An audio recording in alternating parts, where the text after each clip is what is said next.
This week on a very festive Goofing Off. Dominic covers a handful of super cheap games to get you through the winter. Cameron brings on a special guest for Movie Snobs. Mike covers the latest Final Fantasy game. All this and more on Goofing Off.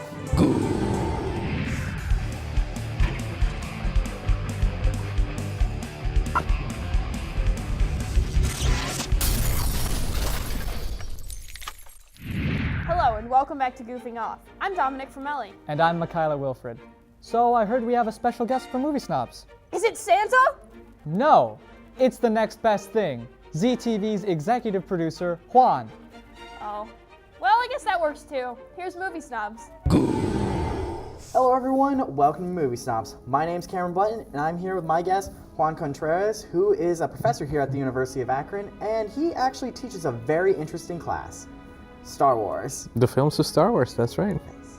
And since it's the holidays, I thought who better to bring on to Movie Snobs for the Star Wars Holiday Special. So Juan, what'd you think of the Holiday Special movie? Well, thank you for having me. It's a pleasure to be here. The Star Wars Holiday Special is probably one of those darkest things that have ever happened in the Star Wars history.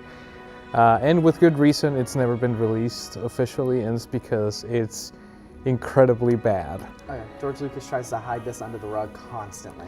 Yeah, I mean, there's just to pretend that it just never happened. It was a one-time broadcast, it never happened again. And the only way that you can watch it today is if you go on YouTube and look for it, and people that recorded it back in the day on a VCR decided to put it up on YouTube.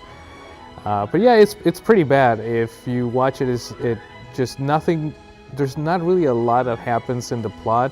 The Holiday Special is about an hour and a half, and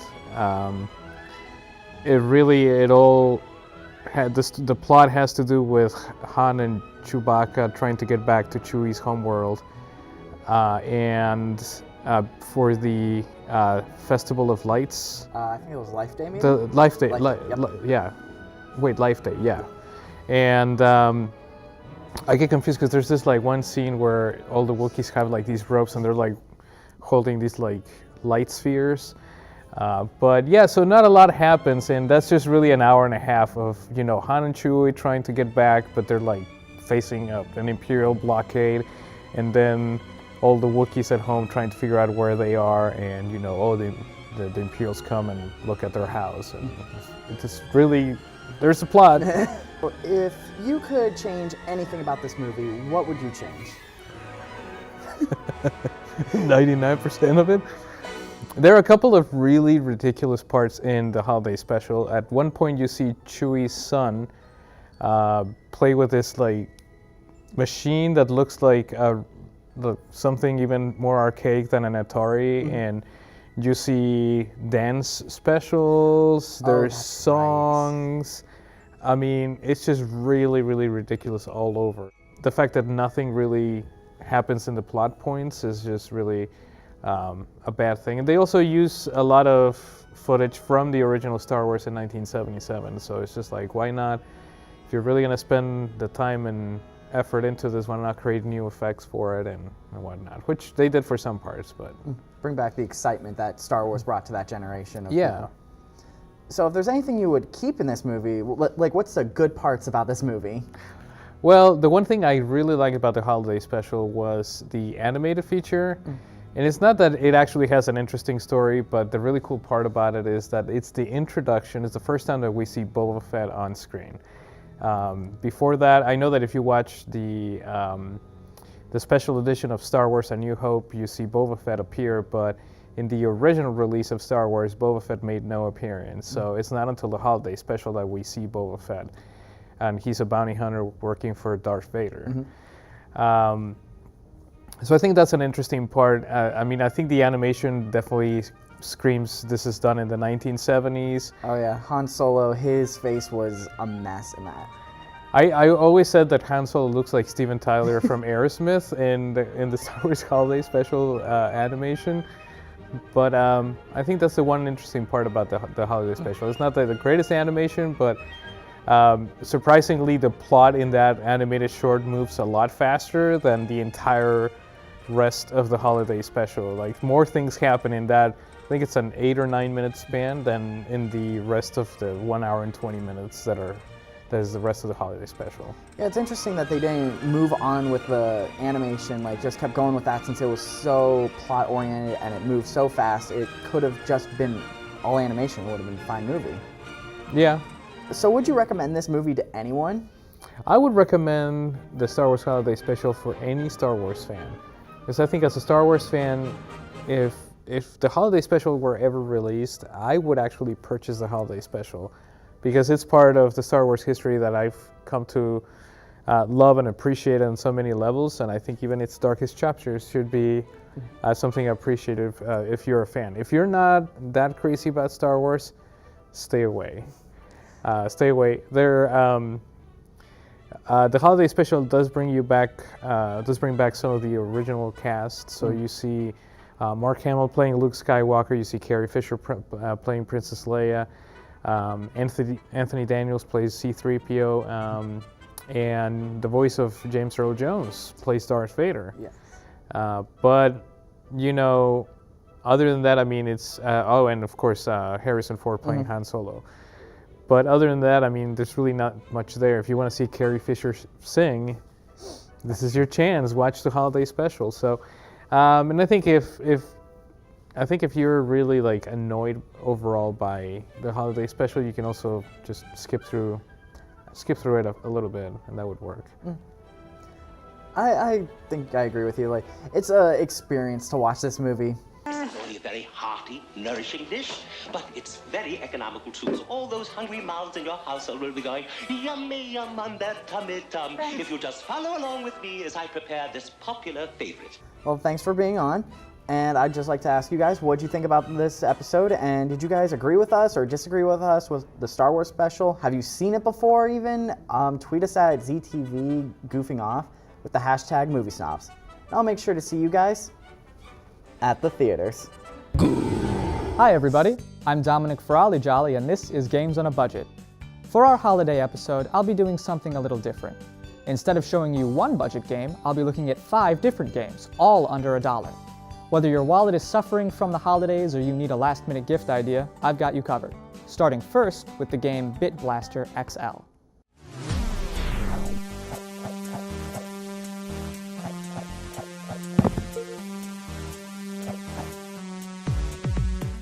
Bit Blaster XL is a fast-paced, retro-style shoot-'em-up. You pilot your ship around the screen and shoot any asteroid or hostile ship you see in order to get more points. There are different power-ups to change your ammo, bombs you can use to clear the screen, and numerous different ships, each with their own chiptune theme music.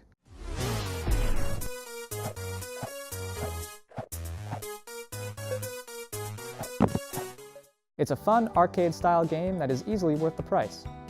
The second game I'll be looking at is the cute and simple 2D platformer Cats Are Liquid.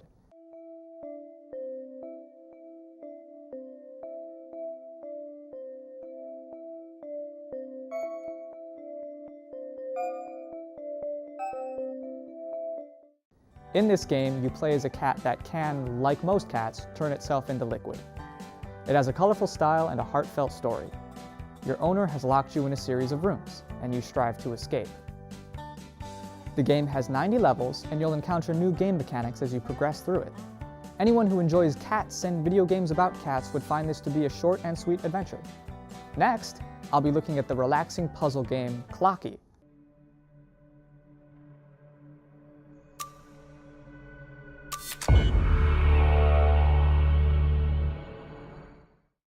With little explanation needed, you're presented with a series of puzzles you must solve that get increasingly difficult.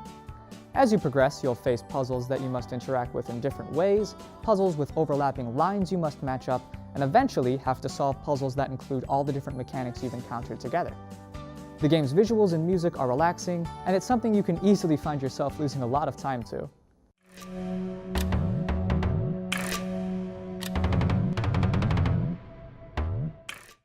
Another video game I'll be looking at is, well, more of an experience. I guess it's a game. It's called Mountain.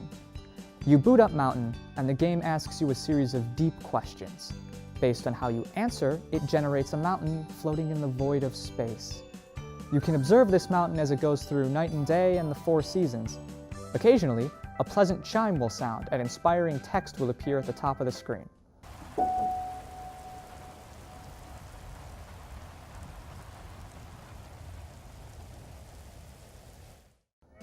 That's it.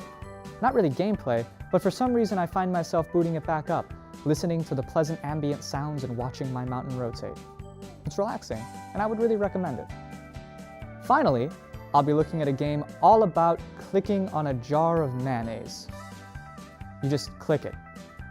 As you click, you'll get achievements that will either tell you a random fact or begin a story where the mayo will tell you tales about its life. I don't want to show too much of the gameplay because it's far funnier to be surprised with the ridiculousness of it all. There is an unlockable at the end, however, and you need all previous achievements to get it. I recommend checking it out. After all, why not click on a jar of mayonnaise? Each one of these games can be found on the Steam store, and they're all only 99 cents. Perfect as cheap gifts or just something to keep you occupied over the holidays. Know of any good cheap games? Like what I had for you today? Be sure to tweet at ZTV Goofing Off using the hashtag GOAB. Until next time, I'm Dominic Fro-Ho-Ho-Melly, keeping your wallets full with games on a budget. Happy holidays.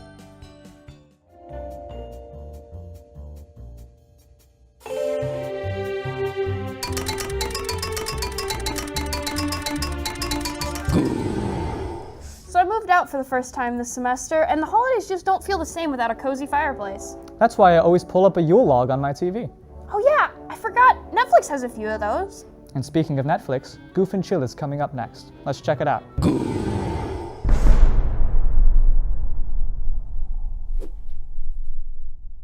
Hi, I'm Michaela Wilfred, and welcome to Goof and Chill. Today, I want to talk about the hottest thing to watch this holiday season with your family around. The plot is perfect for the occasion. The music is great, and the characters are well developed and settle nicely into the story. I am talking about Fireplace for Your Home. Well, I said the plot is perfect for the occasion, meaning there is no plot, so you can have nice conversations with your family. I mean, if you're into that sort of thing. The characters don't exist, so they are perfectly developed, and also aren't at all. But I will say the music fits perfectly. It gives a wonderful visual, and it has a nice representation of Brad's mixtape. Get it? Because it's fire? I don't think anyone on Goofing Off has ever made a mixtape. There are multiple of these on Netflix. My favorite is just called Fireplace for Your Home.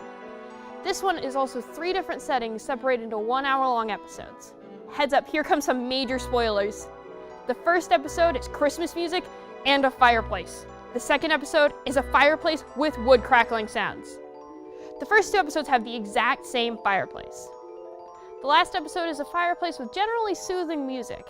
This one is a slightly different fireplace. One of the pieces of wood is slightly moved. It was just so unique and exciting that there was no doubt a wonderful season finale. The last 2 episodes work well if you don't celebrate Christmas or if you want to pretend to have a fireplace even after the holiday season. There are some others on Netflix, like a 4K one, which looks really nice if your TV can handle it.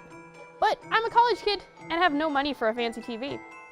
Among the exciting other fireplaces, there is a waterfall one with beautifully naturalistic sounds. What are you doing with your life if you are watching it? There are also beautiful snowy landscapes that play music in the background. There is a fish one too. My roommate and I were watching it, and there were like 6 fish. One of them she thought was really fantastic. Well, I thought he was kind of fishy. Well, that's all I have for you today. Be sure to tweet at ZTV Goofing Off with the hashtag Goof and Chill, and let me know what you would, like a log, like to see next semester. Enjoy Netflix snowboarding. Get it? Because you can't surf in the winter. Every holiday season, there are a few popular games that are on a lot of people's lists. Luckily, we have Mike to tell you about all the hottest new releases. Here's Mainstream Mike covering Final Fantasy 15. Hello everybody, I'm Mainstream Mike, your captain of the gaming mainstream. Welcome to the holiday special. Have you ever taken a road trip with your buddies and thought, now all we need playing in the radio is the prelude to Final Fantasy, the original? Well, look no further. This is Final Fantasy 15.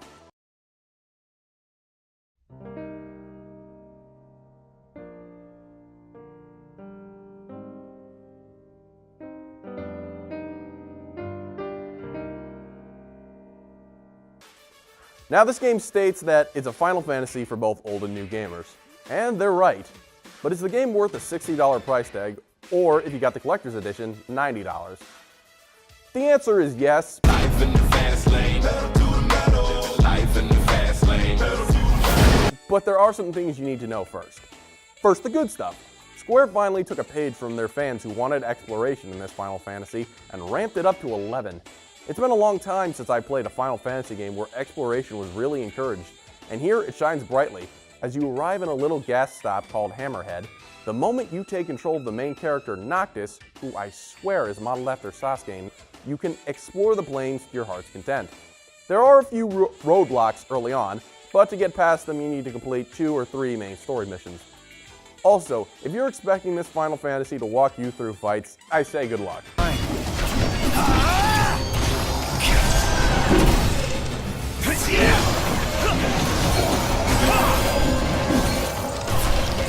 If you choose to skip the tutorials, which are only 15 or 20 minutes to full completion, you're in for a rude awakening. If you go into a battle without knowing the controls, then I hope you're a fast learner. Speaking of which, the battles in this game are fast and fluid and all in real time. As the main character, you can switch between a vast array of weapons, like guns, lances, and even shields. Also, summons are back, and they look better than ever on the PS4. In fact, all the graphics on this game are simply amazing. The music to this game actually feels really reminiscent of older Final Fantasy games.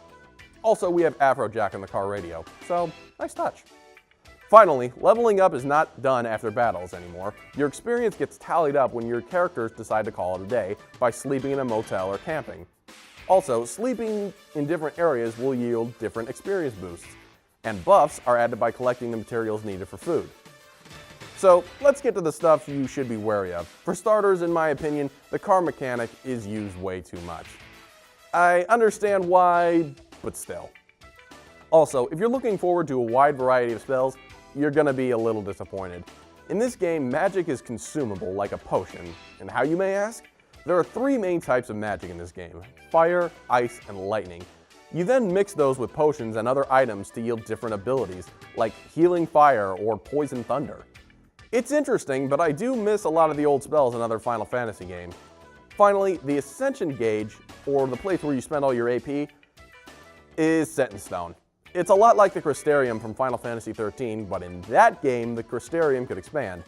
This one, for the most part, doesn't, and to get some of the abilities costs a lot. Bottom line, Final Fantasy XV is a new Final Fantasy for old and new, but if you really want to understand this story to completion, check out Final Fantasy XV's movie Kingsglaive and the 2-episode anime Brotherhood. With that said, my score for Final Fantasy XV is a 9 out of 10. Like I said, some of the stuff I listed bothered me, but it in no way takes away from the game. It's a car ride I would take anytime. So, I'm Mainstream Mike saying, happy holidays everybody, and I'll see you guys later. What on earth is a ROM hack? I don't know, but Kyle is talking about them. Are they festive? I guess we'll see right now on Face Off.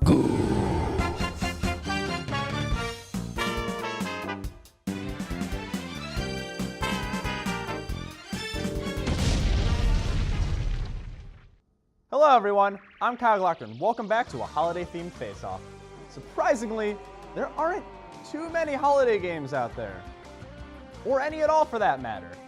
I can't stress how much I had to search to find 2 games for this show.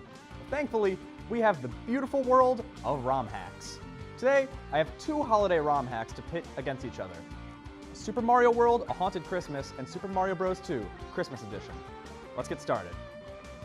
Super Mario World: A Haunted Christmas was made around 2009 by a group of people known as Team Haunted. The premise is that King Boo stole all of Mario's presents and he has to get them back. Consisting of only 1 world, it's a complete reworking of Super Mario World. The levels are completely new and original, with a snowy theme throughout the entire game. This is where most of the problems begin. So, you know when you're playing an old game and you're having fun, right about until you get to the ice level, and you think to yourself, I sure am grateful the whole game isn't like this awful level? Well, this game is all that ice level. It's completely unbearable to play. I spent a solid half an hour trying to make it past the first level, only to be slipping and sliding my way into walls and enemies. But if that wasn't enough for you, how does a charge and chucks sound to you?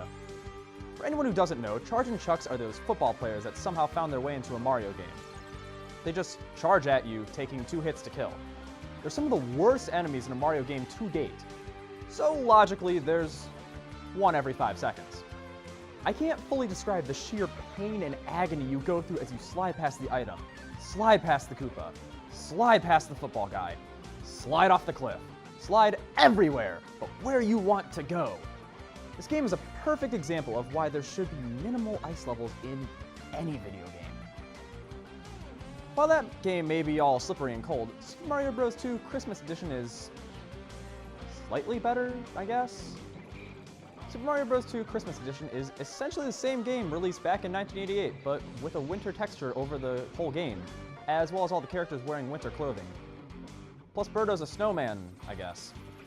Other than these texture changes, it's literally just Super Mario Bros. 2, except Super Mario Bros. 2 is already Doki Doki Panic with a Mario skin. So essentially what we have here is a double-layered ROM hack. Seeing as the only game that's actually different from the source material is Super Mario World ROM hack, A Haunted Christmas is the winner. As much as it pains me to give this ice-level form of torture the victory, at least it tried to do something different and unique. Honestly, aside from the pure agony that is playing the game, it really seems like Team Haunted did a great job designing their own levels and everything. Plus, a Mario platform where Bowser isn't the final boss is enough to push it out on top. And yes, I'm only talking about actual Mario games, not just Doki Doki Panic with Mario slapped on it. Well, what do you think? Do you like the new ideas A Haunted Christmas brought to the table, or do you just want to play Super Mario 2 with snow? Be sure to let me know by tweeting me at CTV Goofing Off using the hashtag FaceOff. Until then, I'm Kyle Klockner, and I'll see you next time on Face Off. Happy holidays. Looks like that's all the time we have for today. Be sure to like us on Facebook, follow us on Twitter, and subscribe to our YouTube for extra content. I'm Dominic Fromenick. And I'm Michaela Wilfred. Thank you for taking the time to goof off with us. Happy holidays. So what cheap festive game will you be covering this holiday episode? I'm actually covering 5 super cheap games. Wait, you're covering 5 games? But there's only one of you. Is there? And then, if we want to still do this. Yeah, looks like that's all the time we have for today. Be Be sure to read your right line. So sorry. That's okay. It's just like read. I don't think that's ever happened. No, it hasn't. So Dominic, did you get me anything this holiday season? I did. It's a short break. Oh. We'll be right back. This program was produced by ZTV at the University of Akron. To find out how you can make Emmy-winning media, visit the UA School of Communication online. ZTV. Make media. Make a difference.